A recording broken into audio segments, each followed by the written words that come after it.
अस्सलाम व्यूअर्स, हम वाज के साथ मैं हूं नुमान मलिक। व्यूअर्स, सीएसएस के जो एस्पायरेंट्स होते हैं उनको एक बहुत बड़ा इशू आता है जब वो सीएसएस के इस समंदर में दाखिल होते हैं कि ऑप्शनल सब्जेक्ट्स कौन से रखें। ऑप्शनल सब्जेक्ट वो चीज़ होती है जो आपका एग्रीगेट स्कोर बनता है, उसमें वो काफ़ी हेल्प करते हैं क्योंकि वो ऑप्शनल सब्जेक्ट मोस्टली स्कोरिंग होते हैं। स्टूडेंट जो डिफरेंट बैकग्राउंड से होते हैं, इंजीनियरिंग से, मेडिकल साइंसेज से, बिजनेस साइंसेज से, उनको ये समझ नहीं आ रही होती कि हम ऑप्शनल सब्जेक्ट कौन से रखें। नासिर खान साहब हमारे साथ मौजूद हैं। आइए इनसे बात करते हैं कि स्टूडेंट किन चीज़ों को देखकर ऑप्शनल सब्जेक्ट चूज़ करें जो उनकी हेल्प कर सके उनको सीएसएस क्वालिफाई करवाने में। अस्सलाम वालेकुम सर। वालेकुम सर, कौन से ऐसे सब्जेक्ट्स हैं आपके ख्याल में जो स्टूडेंट्स को हेल्प करेंगे ऑप्शनल तो ईज़िली सीएसएस क्वालिफाई कर लें और वो स्कोरिंग भी हों? इसमें जो ऑप्शनल सब्जेक्ट्स की सिलेक्शन है, इसमें कुछ सब्जेक्ट आपको फोर्सफुली रखने होते हैं,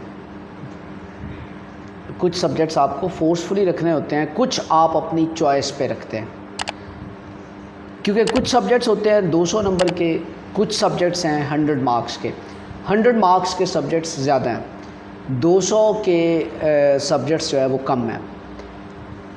सबसे पहले आपने ये देखना है कि आप, चूँकि आप यूनिवर्सिटी ग्रेजुएट हैं, आपने मास्टर्स किया हुआ है, आपने जिस सब्जेक्ट में मास्टर्स किया हुआ है ना, एक तो आपने वो सब्जेक्ट लेना है। यानी अगर आपने बिज़नेस एडमिनिस्ट्रेशन पढ़ा हुआ है तो आप बिज़नेस एड का सब्जेक्ट लेंगे। आपने इकनॉमिक्स पढ़ी है, बिज़नेस एडमिनिस्ट्रेशन 100 नंबर का सब्जेक्ट है। आपने इकनॉमिक्स पढ़ा है, मास्टर्स इकनॉमिक्स में किया हुआ है, तो आपको इकनॉमिक्स लेनी चाहिए।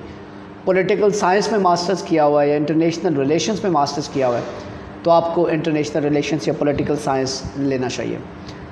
कंप्यूटर साइंस में आपने मास्टर्स किया हुआ है, तो I will not recommend you कि आप कंप्यूटर साइंस को ऑप्शनल सब्जेक्ट के तौर पे ऑप्ट करें, वो बहुत डाइवर्सिफाइड हो जाता है।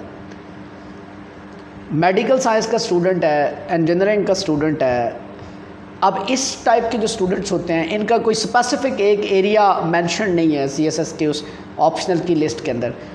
तो अब हम इन सारे स्टूडेंट्स को सामने रखते हुए ये फ़ैसला करेंगे कि कौन से सब्जेक्ट्स जो है वो ओवरऑल स्टूडेंट्स के लिए जो है वो बेहतर रिज़ल्ट जो है वो प्रोड्यूस कर सकते हैं। आम स्टूडेंट जो 90% स्टूडेंट होता है, उनके पास दो चॉइसेस होती हैं 200 नंबर का सब्जेक्ट लेने की, एक पॉलिटिकल साइंस और एक इंटरनेशनल रिलेशंस। या वो पॉलिटिकल साइंस लेते हैं या लोग इंटरनेशनल रिलेशंस लेते हैं। इन दोनों में से कौन सा सब्जेक्ट बेहतर है और किस में स्कोर ज़्यादा आ सकता है, तो स्कोर हमेशा उस सब्जेक्ट में या उस पेपर में ज़्यादा आता होता है जिसमें जो गिवन कॉन्सेप्ट है ना, उसकी एक हिस्टोरिकल बैकग्राउंड होती है। ऐसा पेपर जिसके अंदर आपसे क्रिटिकल एनालिसिस मांगा जाता है, ठीक है, आपसे आपकी ऑब्जर्वेशन, आपका पॉइंट ऑफ व्यू मांगा जाता है, उसमें आम तौर पे ये ट्रेंड देखा गया है कि नंबर्स कम आते हैं। नंबर्स उनमें ज़्यादा आते हैं जो to the point already historical होते हैं। जैसे कि मैं इंटरनेशनल रिलेशंस से ज़्यादा स्टूडेंट्स को प्रेफर करूँगा कि वो पॉलिटिकल साइंस लें।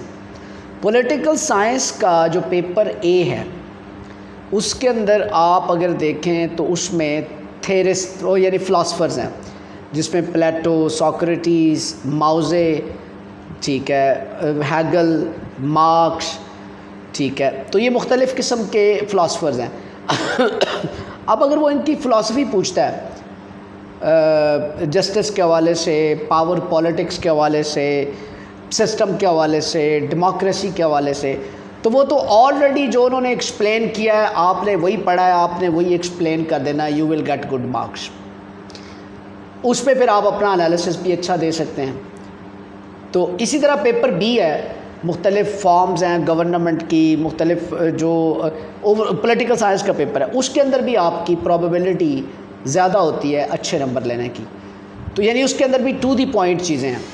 तो आप ये चीज़ देखें कि पॉलिटिकल साइंस आपको ज़्यादा स्कोर दे रहा है मेरे नज़दीक as compared to international relations. लेकिन पॉलिटिकल साइंस को पढ़ने के लिए आपका एप्टीट्यूड बहुत ज़रूरी है। पॉलिटिकल साइंस का आपका एप्टीट्यूड हो, स्टेमिना हो, और आप फोकस्ड हो के रेलेवेंट स्मार्ट स्टडी करें, तो you can get more score in political science than international relations. International relations को अक्सर आपने देखा होगा, लोग एक बात आम तौर पे करते हैं कि जी अगर हम इंटरनेशनल रिलेशंस पढ़ते हैं तो हमारा करंट अफेयर भी कवर होता है, पाकिस्तान अफेयर्स में भी हेल्प होती है, ऐसे में भी हेल्प होती है। मैं इसको मिथ करार देता हूँ। CSS एक डाइवर्सिफाइड सब्जेक्ट्स से होता है, ठीक है। इस मिथ से थोड़ा सा बाहर आ जाए। ये मत सोचें कि वहाँ वो टॉपिक कवर हो रहा है तो इधर भी होगा।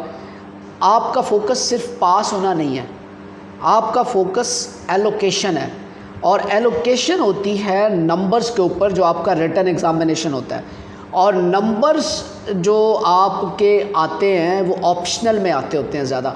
ऑप्शनल के नंबर्स ही आपको जो है वो एलोकेट करवाते हैं अच्छे डिपार्टमेंट्स के अंदर। तो इंटरनेशनल रिलेशंस जो है, आप उसको या इन सब्जेक्ट्स को आप रिलेट करें करंट अफेयर, पाकिस्तान अफेयर के साथ, तो मेरे ख्याल के मुताबिक you are living in fools paradise. क्योंकि स्कोर भी आपने देखना है ना कि आपका स्कोर आना चाहिए। मेहनत थोड़ी सी ज़्यादा करनी पड़ेगी, लेकिन फोकस, अगर आप पॉलिटिकल साइंस को फोकस होकर पढ़ते हैं तो आप बेहतर स्कोर ले सकते हैं। कुछ सब्जेक्ट्स ऐसे हैं CSS में, जिस तरह जेंडर स्टडीज़ है, क्रिमिनोलॉजी, हिस्ट्री ऑफ USA, ये सुनने में आ रही कि काफ़ी स्कोरिंग सब्जेक्ट्स होते हैं, लेकिन पिछले कुछ सालों में देखा गया कि इनके पेपर काफ़ी डिफ़िकल्ट आए। इसके बारे में आप क्या कहेंगे? पेपर डिफ़िकल्ट नहीं होते, पहली बात। दूसरी बात ये है कि हाँ, ये ट्रेंड ज़रूर होता है कि एक आधे सब्जेक्ट के अंदर जो है वो थोड़ी स्ट्रिक्टनेस ज़्यादा वो करनी होती है, क्योंकि लोगों को फ़िल्टर भी करना होता है, ठीक है। तो वो फ़िल्टर करने के लिए किसी एक सब्जेक्ट को जो है वो ज़्यादा टारगेट कर दिया जाता है। पहले मैं 200 वाले मार्क्स वाले आपको वो क्लियर कर दूं कि ऑप्शनल के अंदर political science is better than international relations according to my observation.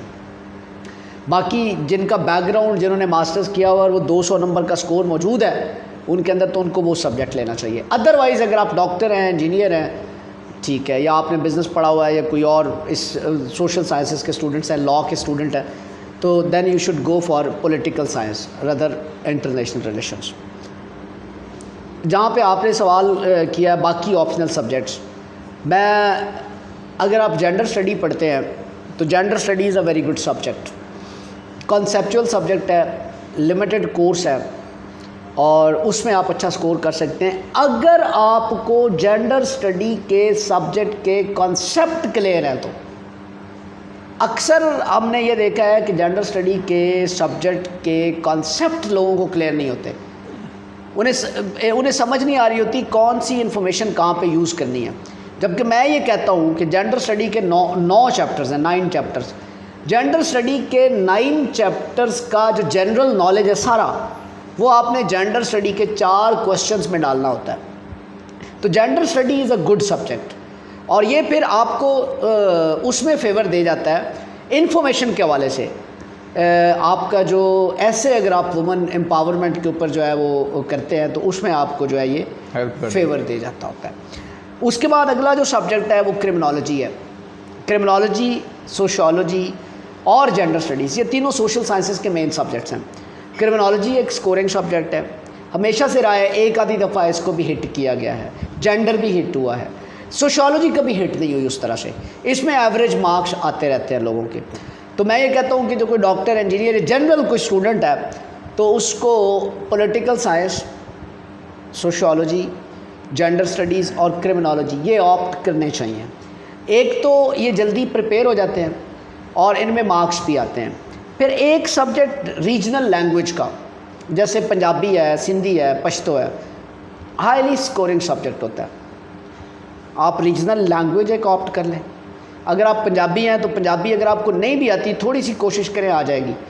Punjabi आपको स्कोर देती है। अगर आप पठान है, पश्तो आपको आती है, पश्तो स्कोर देगी, सिंधी स्कोर देगी। तो ऑप्शनल सब्जेक्ट्स के अंदर आप जो है ना वो रीजनल लैंग्वेज को ऑप्ट कर सकते हैं। जहाँ तक हिस्ट्री की बात है, आपने हिस्ट्री की बात की, अब हिस्ट्री के अंदर से भी आपको सब्जेक्ट लेना है तो मेरे नज़दीक हिस्ट्री में सबसे बेहतरीन सब्जेक्ट यूरोपियन हिस्ट्री है। यूरोपियन हिस्ट्री बहुत खूबसूरत सब्जेक्ट है, स्कोरिंग सब्जेक्ट है, डिफरेंट सब्जेक्ट है, आम हर स्टूडेंट नहीं लेता। यूएस हिस्ट्री क्यों पिट जाता है? क्योंकि बहुत ज़्यादा बल्क में वो लोग लेते हैं यूएस हिस्ट्री को। यूरोपियन हिस्ट्री कम लोग ऑप्ट करते हैं। अच्छा सब्जेक्ट है, जानदार सब्जेक्ट है, टू द पॉइंट बात है। तो आप यूएस हिस्ट्री की बजाय आप यूरोपियन हिस्ट्री लें, और अगर आप यूरोपियन हिस्ट्री की आपको समझ नहीं आ रही तो फिर आपको यूएस हिस्ट्री की भी समझ नहीं आनी। ठीक है, तो मेरे नज़दीक ये जो एक कॉम्बिनेशन है ना सब्जेक्ट्स का, ये बहुत बेहतर है। हाँ, किसी ने एमएससी फ़िज़िक्स की हुई है उसको फ़िज़िक्स लेना चाहिए, किसी ने एमएससी मैथमेटिक्स किया हो उसको एमएससी उसको मैथमेटिक्स लेना चाहिए। ये 200 पे मौजूद हैं सब्जेक्ट्स। सर यहाँ पे क्वेश्चन ये आता है कि कुछ सब्जेक्ट होते हैं लाइक अकाउंटेंसी, मैथ, स्टैट्स, आप ये रिकमेंड नहीं करेंगे? मैं करता हूँ ना, मैंने कहा कि जो स्टूडेंट जिस बैकग्राउंड से आया ना, जिसमें उसने मास्टर्स किया हुआ है, accounting and finance, accounting and finance के बंदे को अकाउंटिंग एंड फाइनेंस ही लेना चाहिए। जिसको अकाउंट और फाइनेंस आता है, जिसको मैथमेटिक्स आता है, उसने मास्टर्स किया हुआ उसमें, तो उसको मैथमेटिक्स ही लेना चाहिए। ये मैं आपको पहले बात बता चुका हूँ, ठीक है। क्योंकि वो सब्जेक्ट उस पर उसकी ऑलरेडी ग्रिप है और उसमें नंबर ज़्यादा आते हैं। हाँ, मैंने फिर जेनेरिक अगर हम एनालिसिस करें तो उस जेनेरिक एनालिसिस के अंदर फिर स्टूडेंट को वो सब्जेक्ट लेने चाहिए जो मैंने आपको बताया। अदरवाइज़ जिसने फिज़िक्स पढ़ी है, केमिस्ट्री पढ़ी है, बायोलॉजी पढ़ी है या अकाउंट्स पढ़ा है, तो उनको वो सब्जेक्ट, अगर उनमें मास्टर्स किया हुआ तो उनको वही सब्जेक्ट लेने चाहिए। सर आपके वक्त का बहुत शुक्रिया। व्यूअर्स, हम आवाज़ के साथ नुमान मलिक को इजाज़त दीजिएगा। अल्लाह हाफ़िज़।